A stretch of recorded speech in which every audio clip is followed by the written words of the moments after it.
흘렀던 네 개의 강에 대해서 말씀을 좀 드렸던 것 같아요. 그래서 사실 이제 오늘 좀 이 얘기를 좀 하려고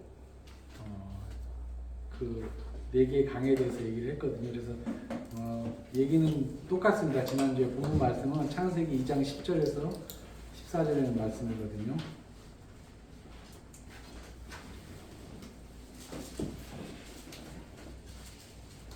같이 한번 읽어보겠습니다. 3페이지입니다. 10절에서 14절이요.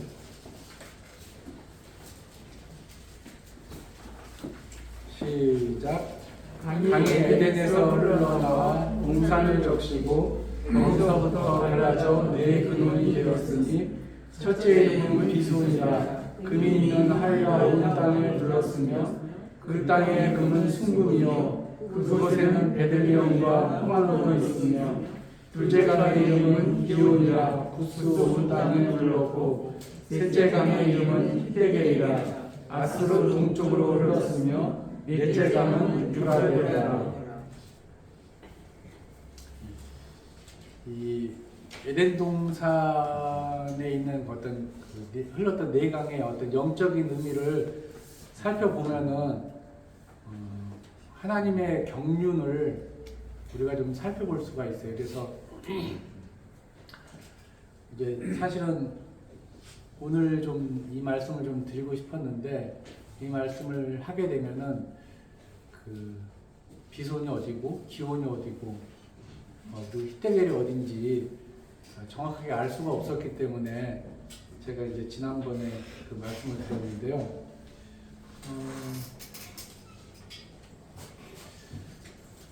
그 지난번에 말씀을 드리기를 비손강은 코람사르에서 유프라테스 강하고 만나고 기온강은 사프안에서 만나고 기온강은 코람사르에서 만나고 그리고 티그리스 강하고 유프라테스 강은 쿠르나에서 만난다고 제가 말씀을 좀 드렸습니다. 그래서 한번 지난번에 제가 슬라이드로 한번 보여줬던 것을 한번 생각을 하면서 오늘의 말씀을 같이 상고를 해봤으면 좋겠습니다. 하나님은 에덴 동산을 창설하시고요. 그곳에 보기에 아름답고 먹기에 좋은 각종 나무를 나게 하셨고 그곳에 생명나무와 선악을 알게 하는 나무도 두셨습니다. 그리고 그 네 강은 에덴에서 바론에서 흘렀는데 여기에는 하나님과 인간의 아주 놀라운 비밀이 숨겨져 있습니다. 하나님은 그 물에 대해서 굉장히 큰 많은 비중을 줬어요. 그래서 우리가 생명의 근원이라고 하면은 우리가 다 알다시피 물이라고 얘기를 많이 합니다. 그래서 성경 여러 곳에서도 내가 너에게 목마르지 아니하는 물을 주겠다. 영원히 목마르지 않을 물을 주겠다고 하신 것도 예수님께서 말씀을 하셨고요. 그리고 성경 여러 곳에서 물에 대해서 얘기를 많이 하고 있습니다. 그래서 이사야서 55장 1절에 보면은 이런 말씀 있죠. 너희 목마른 자들아 물로 나오라. 돈 없는 자도 오라. 너희는 와서 사 먹되 돈 없이 값 없이 와서 포도주와 젖을 사라. 이런 말씀이 있고요. 요한복음에는 특히 많은 이 말씀이 나와 있습니다. 요한복음 4장 14절에 보면은 내가 주는 물을 먹는 자는 영원히 목마르지 아니하리니 나의 주는 물은 그 속에서 영생하도록 솟아나는 샘물이 되리라. 이렇게 되어 있고요. 그 다음에 에스겔서 47장 8절에서 12절에 보면은 여기서도 만물을 소성시키는 물이 예루살렘에서 흘러서 동방으로 흘러가고 있다 하는 것이 이제 미래의 현상으로 나와 있고요. 요한계시록 22장 17절에도 마지막 절에도 이렇게 나와 있습니다. 성령과 신부가 말씀하시기를 오라 하시는도다. 듣는 자도 오라 할 것이요 목마른 자도 올 것이요 또 원하는 자는 값없이 생명수를 받으라. 이렇게 말씀을 하고 있습니다. 자, 이제 그래서 오늘의 주제인 그 생명수에 대한 것, 그래서 하나님께서 에덴 동산하고 네 강을 흘렀던 그 기온강, 히데겔강, 비송강, 기온강, 히데겔강, 유프라데강을 흘렀던 그 강을 강물과 그리고 흘렀던 지역을 차례로 살펴보면서 하나님께서 우리 인간과의 어떤 경륜으로 이 세상을 이끌어 나갈 것인가 하는 것을 좀 살펴봤으면 좋겠습니다. 자, 지난번에 말씀을 드렸듯이 첫째 강 비소는 하윌라 온 땅에 흘렀다고 나와 있습니다. 그 비손의 뜻이 어떤 뜻이냐면은 값없이 풍부하게 흐른다 이런 뜻을 가지고 있습니다. 그래서 하나님이 인간을 사랑의 짝으로 창조하셨는데 그리고 그 창조하시면서 에덴 동산에서 함께 살기를 원하셨습니다. 그런데 아담과 하와가 하나님을 배반을 했죠. 그래서 따먹지 말라는 선과학의 그러니까 선악을 알게 하는 나무를 먹음으로 인해서 에덴 동산에서 쫓겨났습니다. 그 하일라이라는 원래 뜻은 그 자라게 하다라는 뜻이 있습니다. 그래서 하나님의 무한하고 값없이 흐르는 그 사랑 안에서 풍성하게 자라났던 그 최초의 인간의 모습을 잘 나타내고 있습니다. 그래서 하나님의 사랑으로 자라났던 그 땅은 참으로 아름다운 땅이었습니다. 나오죠. 얼마나 아름다웠는지 그곳에는 금이 있었다고 수정처럼 아름다운 정금이 있었고 순금이 있었고요. 그리고 호마노와 그리고 베들레헴에서도 있었다고 나옵니다. 그 순금이 여기서 이제 과거의 성경에는 개혁 성경에는 순금이라 안 하고 정금이라 나오거든요. 그래서 그 요한계시록 21장 18절에 보면은 그 이런 말씀이 있어요. 그 성은 정금인데, 그러니까 순금인데 맑은 유리 같더라. 그러니까 그 새 예루살렘이 그렇게 길이 그렇게 되어 있다고 하고요. 그리고 그 성의 길은 맑은 유리 같은 정금이더라. 이렇게 순금이더라 이렇게 나옵니다. 그 보지는 못했는데 누가 그러더라고요. 아주 순수한 금은 진짜 그 유리처럼 아주 맑다고 그런 얘기를 하고 있는데 저도 우리가 알고 있는 뭐 금바, 그러니까 순금바 이런 것도 이렇게 잘 재련을 해놓고 보면 굉장히 그 맑은 것을 우리가 알 수가 있습니다. 자, 하윌라에서 나오는 그 금이 바로 정금, 순금이었습니다. 또한 아까도 말씀을 드렸듯이 하윌라에는 아름다운 보석인 호마노하고 그리고 향신료의 일종인 그 베들레헴도 나고 있었죠. 그래서 그 강이 흘렀던 하윌라는 아름다운 에덴 동산에서 하나님과 친밀한 관계를 유지했던 인간의 모습을 아주 잘 표현해주고 있다고 하겠습니다. 그런데 하나님과 인간과의 그 아름다운 관계를 깨트린 존재가 있었으니 그것이 바로 누구냐면은 기름 부음을 받은 덮는 그룹입니다. 자, 나중에 제가 어떻게 말씀을 드릴 기회가 있는지 모르겠는데요. 하나님의 보좌에는 5개의 그룹이 있습니다. 5명의 다섯 그룹이 있거든요. 그래서 보좌 앞뒤로 있고 좌우에 있고 그래서 그 보좌의 그 그룹은 어떤 모습이냐 그러면은 하나는 황소의 모습이고 하나는 인간의 모습이고 하나는 날아가는 독수리의 모습이고 하나는 사자의 모습이라고 그러고 그리고 날개가 6개 있고 뭐 그렇게 표현이 되어 있습니다. 이게 에스겔서하고 그리고 요한계시록에 보면 실제로 그 하나님의 보좌를 바라봤던 그 선지자들이 일관되게 얘기하고 있어요. 그 하나님의 보좌를 보좌하는 그 그룹의 4명의 그룹에 대해서 이렇게 정확하게 얘기를 하고 있거든요. 그런데 또 하나의 그룹이 있었는데 그 그룹이 바로 하나님의 보좌 위를 덮는 그룹이 있었어요. 그 덮는 그룹이 가장 뛰어난 그룹이라고 얘기를 하고 있습니다. 그래서 그 영어 성경에는 그 덮는 그룹을 따로 이름이 가지고 있어요. 루시퍼라는 이름을 가지고 있거든요. 그가 지상으로 내려와 하나님을 배반해서 쫓겨나서 사탄이 돼가지고 돼가지고 우리 인간을 굉장히 미혹하고 다닌다고 하고 있고요. 그리고 아담과 하와를 그 쉽게 말하면 유혹했던 그 사탄이라고 하죠. 그 사탄도 실질적으로는 그 덮는 그룹 루시퍼였습니다. 그것이 이사야서 14장하고 에스겔서 28장에 나와 있습니다. 이 그룹은 덮는 그룹은 4명의 그룹보다도 굉장히 뛰어난 그룹이라고 성경에는 기록이 되어 있습니다. 그래서 이 그룹이 루시퍼가 하와를 깨워서 하나님이 먹지 말라고 하셨던 선악을 알게 하는 그 나무를 먹게 해서 하나님과 인간과의 그 관계를 끊어버렸습니다. 그래서 하나님의 사랑의 짝으로 창조되었던 아담과 하와는 에덴 동산으로부터 쫓겨나게 되었죠. 그동안 사람들은 이 비송강이 어디 있는지 몰랐습니다. 왜냐하면 하나님께서 그 비송강을 감춰버렸거든요. 지난번에도 말씀을 드렸듯이 그 굉장히 아름다운 그 비송강을 감춰버렸어요.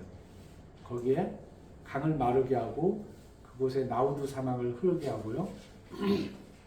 그리고 그 땅이 어디 있는지도 모르게 감춰놨습니다. 그래서 지금은 이제 과학자들이 이걸 찾아가지고 이것이 와디 바틴하고 와디 리마라고 부르고 있고 과학자들은 이것을 쿠웨이트 광이라고 얘기를 하고 있습니다. 그래서 사우디아라비아 헤지즈 산맥으로부터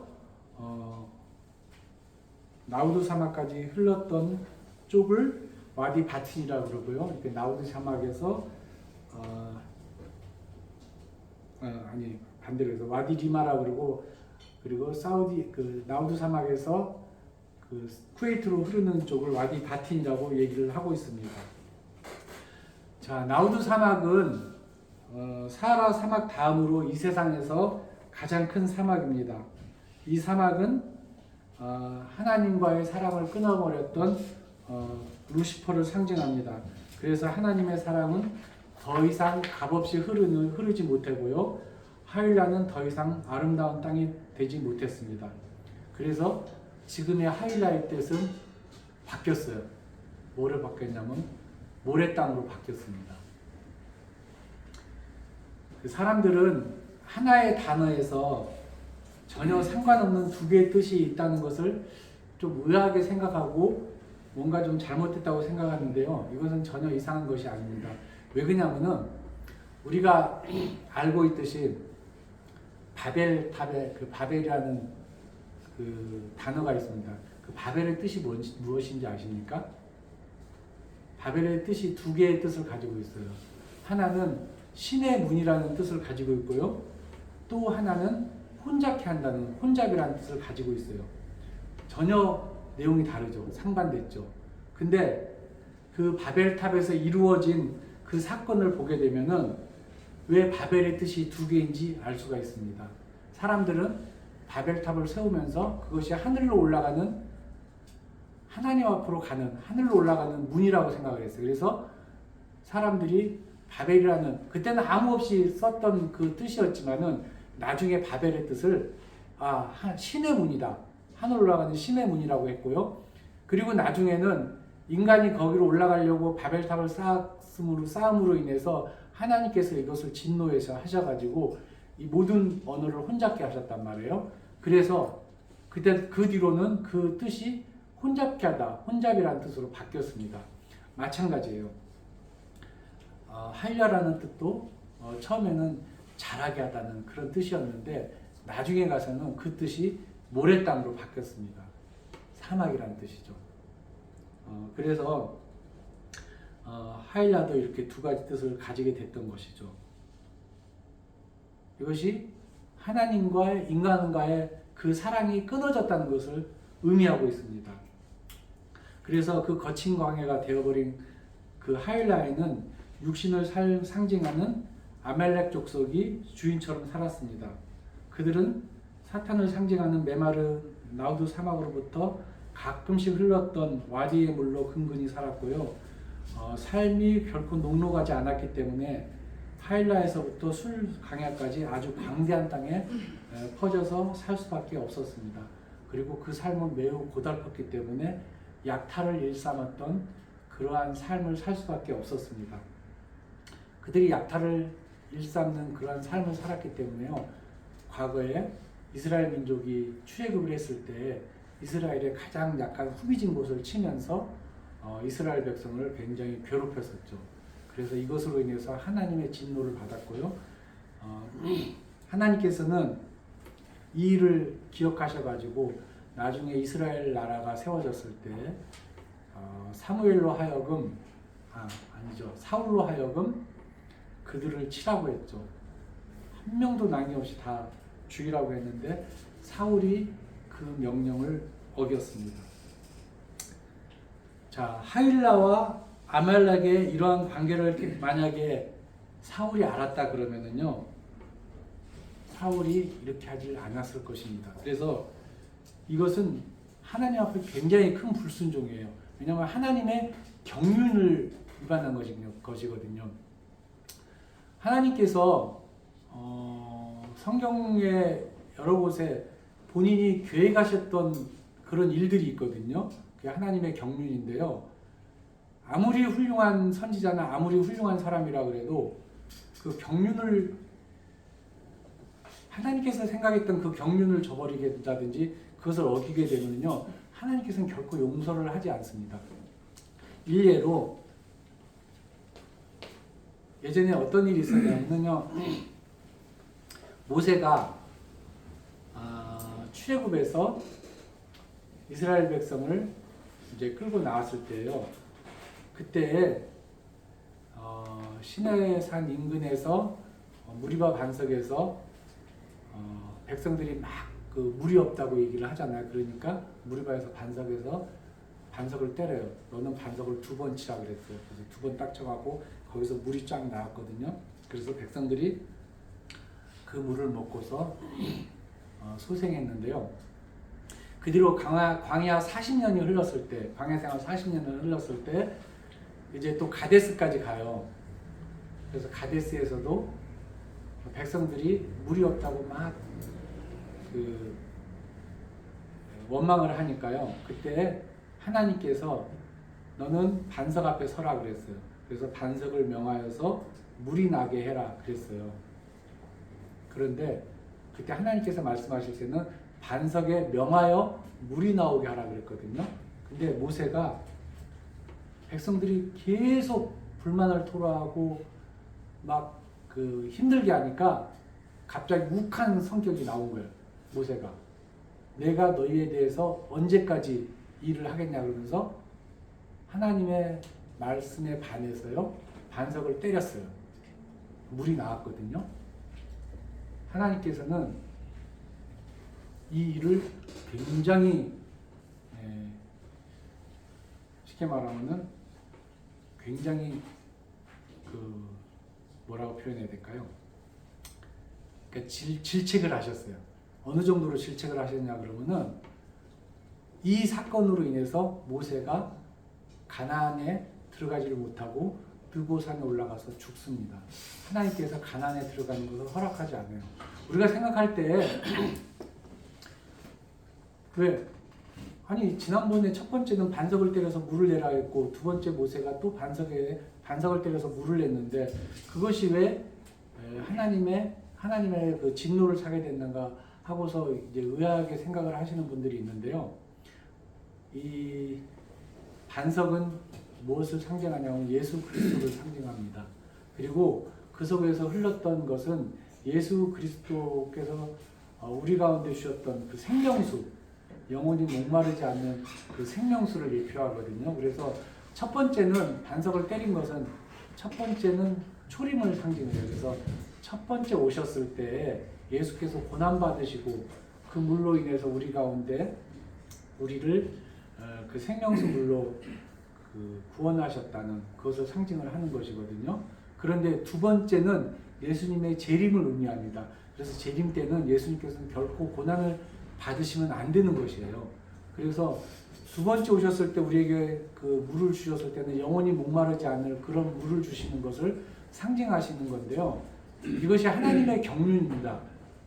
결코 모세는 그 반석을 때려서는 안 됐는데 그것으로 해서 그는 하나님의 경륜을 어기는 것이 됐기 때문에 이로 인해서 그는 가나안 땅에 들어가지 못하는 일을 행했던 것입니다. 자, 그래서 제가 오늘 살펴보는 것도 하나님의 경륜이 어떻게 진행이 되는가.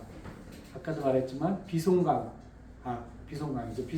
그리고 기온강, 히데겔강, 유프라테스 강을 통해서 하나님의 경륜이 어떻게 진행되는 것인가 하는 것을 얘기하기 위해서 오늘 말씀을 드리는 것입니다. 그래서 반석은 아까도 말했듯이 예수 그리스도였고 물은 예수님으로부터 흘러나오는 영원히 목마르지 않는 그러한 생명수를 상징하는 것입니다. 자, 이처럼 하나님으로부터 흘러나온 생명수를 얻어 자라게 했던 하윌라 땅이 하나님과의 관계가 끊어지자 이곳에는 사탄의 양분을 받은 아주 거친 모래 땅으로 전락을 했던 것이죠. 이것이 바로 예수 그리스도께서 이 세상에 초림으로 오시기 전까지 이 세상의 상태입니다. 자, 그 다음에 이제 우리가 두 번째는 기온강을 살펴보겠습니다. 기온강은 지난번에도 말씀을 드렸듯이 구스 온 땅으로 흘렀다고 되어 있고요. 그 기온의 뜻은 차고 넘쳐난다는 그런 뜻을 가지고 있습니다. 그렇게 풍성하게 차고 넘치게 흘렀던 강물은 어디로 흘렀냐면 구스 온 땅을 흘렀다고 하고 있습니다. 성도님들, 구스가 무슨 뜻인지 혹시 아십니까? 구스 검다라는 뜻입니다. 검다. 그리고 검은 것은 죄악을 뜻합니다. 예레미야서 13장 23절에 이런 기록이 되어 있습니다. 구스인이 그 피부를 표범이 그 반점을 변할 수 있느냐 할 수 있을진데 악에 익숙한 너희도 선을 행할 수 있으리라. 이게 무슨 말이냐 그러면은 구스인은 피부를 하얗게 할 수가 없습니다. 표범이 그 반점을 변하게 할 수가 없습니다. 그렇기 때문에 우리 인간도 악에 익숙한 우리 인간은 결코 선을 행할 수가 없습니다. 이것이 예레미야서 13장 23절에 있는 말씀이고요. 그게 바로 우리 인간의 본성이라고 얘기를 하고 있습니다. 그래서 죄의 본성은 원래 검습니다. 그래서 하나님은 피부가 검은 구스인을 들어서 그 검은 피부를 희게 할 수 있다 그러면은 너희도 악에서 스스로 구원하여서 선을 행할 수 있을 것이라고 얘기를 하고 있는 것이죠. 자, 그런데 그 검은 것을 하얗게 할 수가 있습니다. 왜 할 수가 있죠? 어떻게? 예수 그리스도께서 오심으로써 할 수가 있는 것이죠. 그래서 차고 넘치는 하나님의 은혜가 필요했던 것입니다.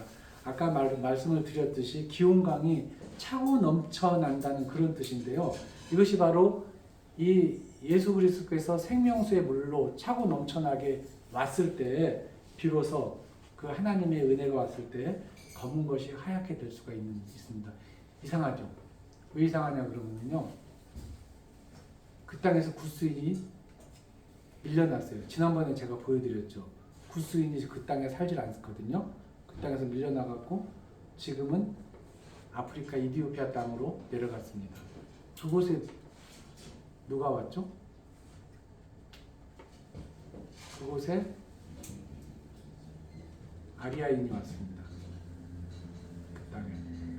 뭐 이게 성경적으로는 맞는지는 모르겠는데 저는 이 말씀을 준비하면서 예수 그리스도의 어떤 그 은혜가 오니까 우리의 검었던 죄악이 희게 됐고 하는 것이 이 하나님의 경륜 안에 너무도 잘 나타나 있다는 것을 저희가 알 수가 있습니다.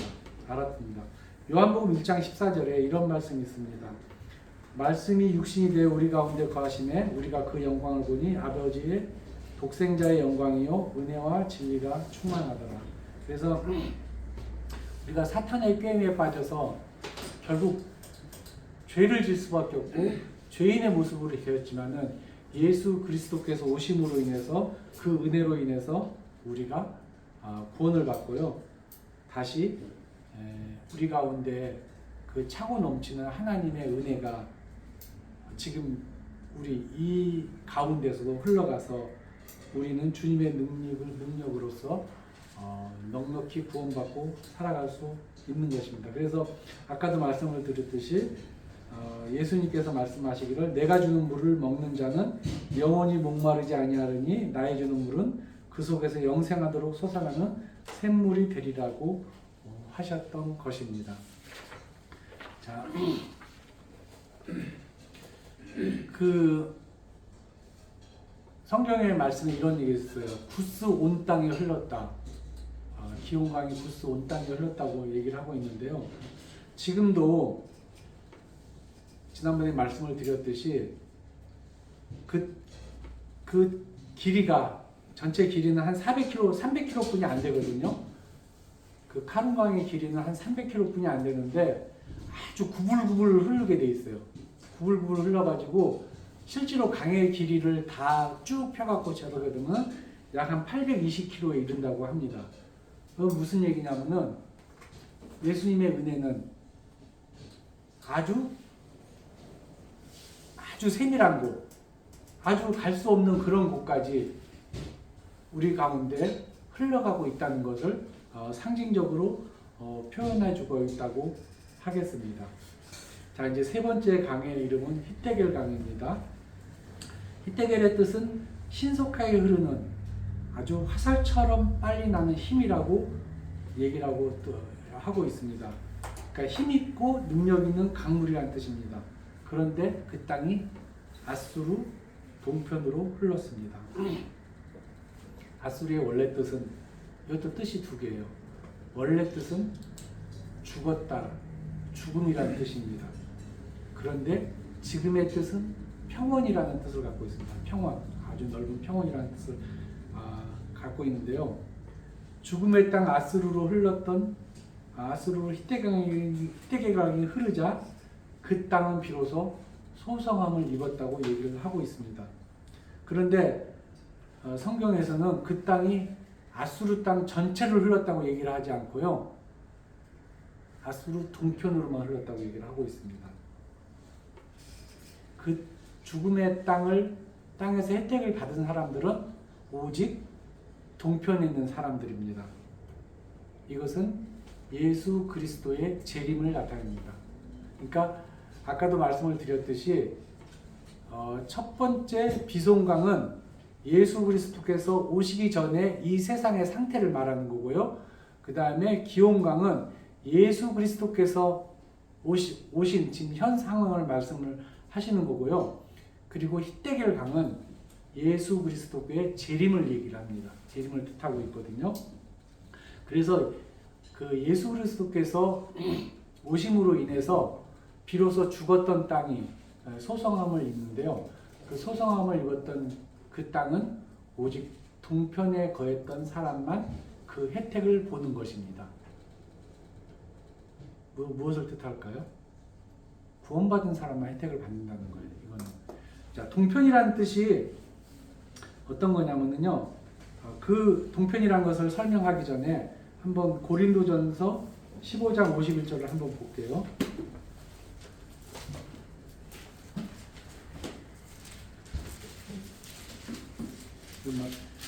모든 성도님들이 잘 알고 있는 말씀입니다. 51절, 54절까지 한번 읽어보겠습니다. 제가 읽게요. 보라, 내가 너희에게 비밀을 말하노니 우리가 다 잠잘 것이 아니요 마지막 나팔의 순식간에 호련이 다 변화되리니 나팔 소리가 나매 죽은 자들이 썩지 아니할 것으로 다시 살아나고 우리도 변화되리라. 이 썩을 것이 반드시 썩지 아니할 것을 입겠고 이 죽을 것이 죽지 아니함을 입으리로다. 이 썩을 것이 썩지 아니함을 입고 이 죽을 것이 죽지 아니함을 입을 때에는 사망을 삼키고 이리라고 기록된 말씀이 이루어지리라. 이런 말씀이 있습니다. 그래서 예수 그리스도는 반드시 재림할 것이고요. 오직 그리스도 안에서 잠자는 자들만 썩지 아니함을 입고 죽음으로부터 부활할 것입니다. 아까도 말씀드렸듯이 아수르 동편에 있는 사람들만 히데겔 강의 혜택을 받았듯이요. 예수 그리스도께서 재림하실 때 또 역시 구원받은 사람만 혜택을 받을 것입니다. 우리 그 예수님께서 어디로 재림하시는지 아시죠? 예수님께서 재림하실 때는 예루살렘의 동편문을 통과해서 오십니다. 이거는 에스겔서라든지 여러 군데에서 예수님께서는 올리브산에서 재림하셔서 올리브산에서 내려오셔서 예루살렘 동편으로 올 것이라고 여러 군데서 얘기를 하고 있습니다. 그래서 바로 그 아수르 땅, 아수르 동편에 있는 사람들만 이 구원받은 사람들만은 혜택을 받을 것이라고 얘기를 하고 있습니다. 자, 그 히데겔 강이 말씀을 드렸듯이 지금도 티그리스 강이라고 얘기를 하고 있죠. 그래서 아직도 이 강의 상류는 집수 범위가 굉장히 넓고 그리고 강폭이 집수 범위는 굉장히 넓습니다. 그래서 여러 군데서 이 한 곳으로 몰리는데 강폭이 유프라테스 강보다 굉장히 좁습니다. 그리고 터키 국경과 바그다드 간의 그 상류와 하부의 고도차가 약 300m 이상이 됩니다. 그래서 강물이 많고 유속이 매우 빠른 것이 특징입니다. 그래서 상류의 강수 상황에 따라서 하류가 쉽게 범람한다고 얘기를 합니다. 그래서 지금도 역시 화살처럼 빨리 나는 힘이라는 그런 능력을 갖고 있는 강이라고 얘기를 합니다. 그래서 히데겔이라는 이름은 아직도 유효하고 있죠.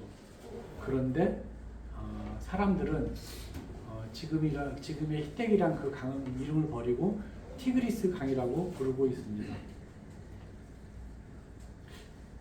엉뚱한 질문 하나 할게요. 성도님들 이 성경하고 전혀 관련이 없는데 조시는 것 같아가지고 질문을 하나 할게요. 예수님이 태어난 곳이 어디죠? 넌센스 아닙니다. 베들레헴에서 태어나셨죠. 예수님의 고향이 어디죠? 나사렛이죠. 예수님은 어디 사셨죠? 갈릴리. 아니, 지명. 갈릴리인데 지명.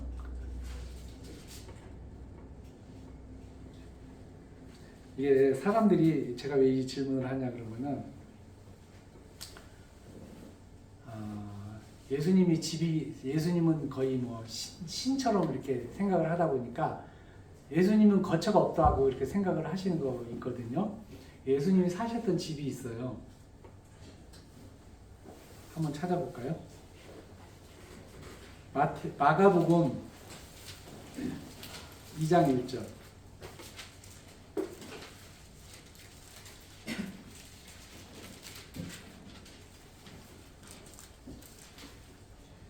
수일 후에 예수께서 다시 가버나움에 들어가시니 집에 계시다는 소문이 들린지라.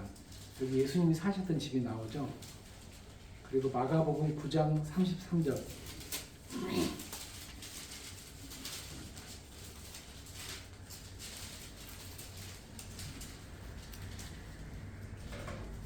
아, 9장 33절에 보니까 가버나움에 이르러 집에 계실새 제자들에게 물으시되 너희가 길가에서 서로 토론한 것이 무엇이냐 하시되. 집에 계신다고 했죠. 예수님은 가버나움에 사셨어요. 거기에 예수님의 집이 있었습니다. 그래서 가버나움에서 사시면서 복음을 전하고 그랬거든요. 그런데 사람들이 이렇게 생각을 하실 때 예수님께서는 마치 옮겨 다니시면서 이곳저곳에서 떠돌이 생활하고 그리고 길에서 다 주무시고 막 이런 것이 아니라 생각을 하시는데 예수님은 나사렛에서 나와서 가버나움에 본인의 살림을 차리고 거기서 사셨습니다. 그 집이 누구의 집이었냐 그러면은 성경에 여러 군데 봤을 때 베드로 장모의 집이 예수님이 사셨던 집인 것 같아요. 본론 얘기할게요. 갑자기 생각이 나갖고 얘기를 했는데, 자 마지막으로 살펴본 강이 유프라테스 강입니다. 유프라테스의 뜻은 뭐냐 그러면은 참 좋은, 비옥한 이런 뜻을 가지고 있습니다. 우리는 지금도 이 유프라테스 강의 위치를 알고 있기 때문에 그 강물이 어디로 흘러가는지 잘 알고 있습니다. 그런데 성경에서는 유독 유프라테스 강이 어디로 흘러갔는지 얘기를 하고 있지 않습니다. 성경은 유프라테스 강이 흘러가는 곳을 지정하지 않고 있습니다. 자, 비송강은 하일라 땅에 하일라로 흘렀다고 그랬고요. 그리고 기온강은 구스 땅으로 흘렀다고 그러고요. 그리고 히데겔강은 아수르 동편으로 흘렀다고 얘기를 하고 있거든요. 그런데 유프라테스 강은 어디로 흘렀다고 얘기를 안 하고 있습니다. 자, 유프라테스 강은 이 네 강의 중심이 되는 강입니다. 비송강은 아까도 말씀을 드렸듯이 사푸안에서, 그리고 기온강은 코람사리에서, 히데겔강은 쿠르나에서 유프라테스 강과 합쳐진 후에 페르시아만으로 흘러갑니다. 그리고 강이 합쳐진 후에는 이 강은 더 이상 비송강도 아니고 기온강도 아니고 히데겔강도 아니고 합쳐진 이후에는 오직 유프라테스 강이라고 부르고 있습니다. 그래서 모든 강물은 유프라테스 강에 귀결되며 바다로 나가서 온 세상으로 흘러갑니다. 그래서 성경은 유프라테스 강을 큰 강, 그리고 하수라고 부르고 있습니다. 강이 지금과 반대로 흘렀던 것은 아담의 때에도 역시 유프라테스 강은 바다로 흘러서 만물을 소성시켰을 것입니다. 그래서 유프라테스 강의 목적지를 기록하지 않은 것은 그 강물이 온 세상으로 흐르기를 바랬던 하나님의 마음이 고스란히 녹여 있다고 할 수가 있습니다. 그래서 유프라테스 강은 아까 우리가 얘기를 했죠. 예수님이 오시기 전, 예수님이 오신 후, 그리고 예수님의 재림, 이것을 상징하는데요. 유프라테스는 천년왕국 너머에 있는 새하늘과 새 땅을 상징합니다.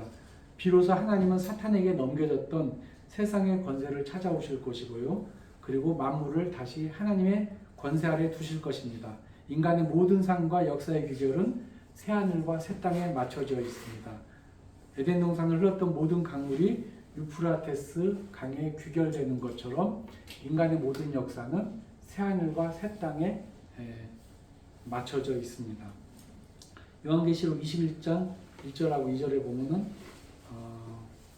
이런 말씀이 있습니다. 한번 읽어볼까요?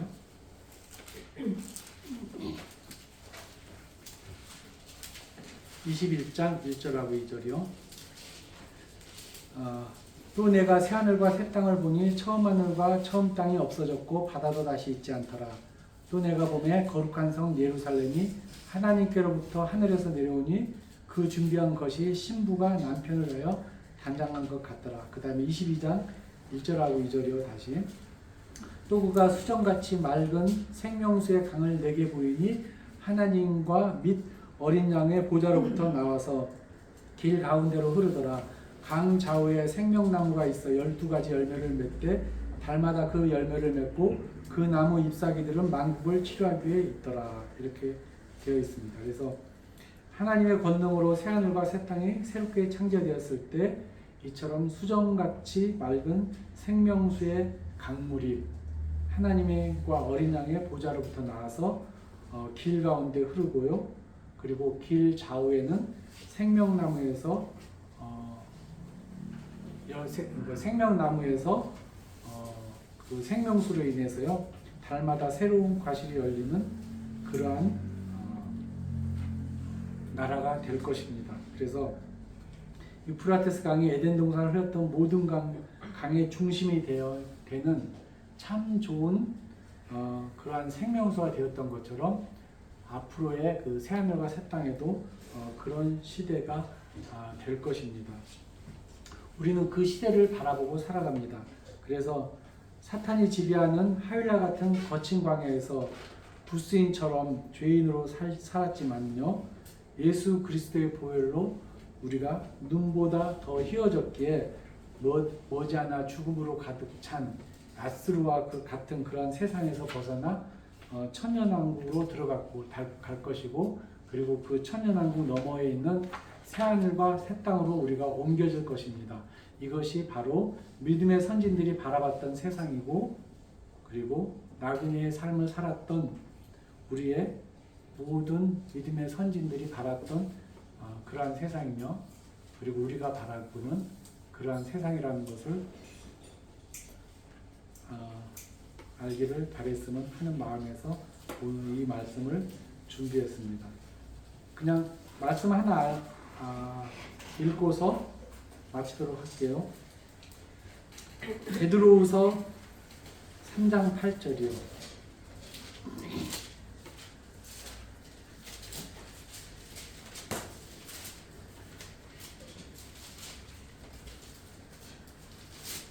(8절에서) (13절까지) 같이 읽도록 하겠습니다. 387페이지입니다.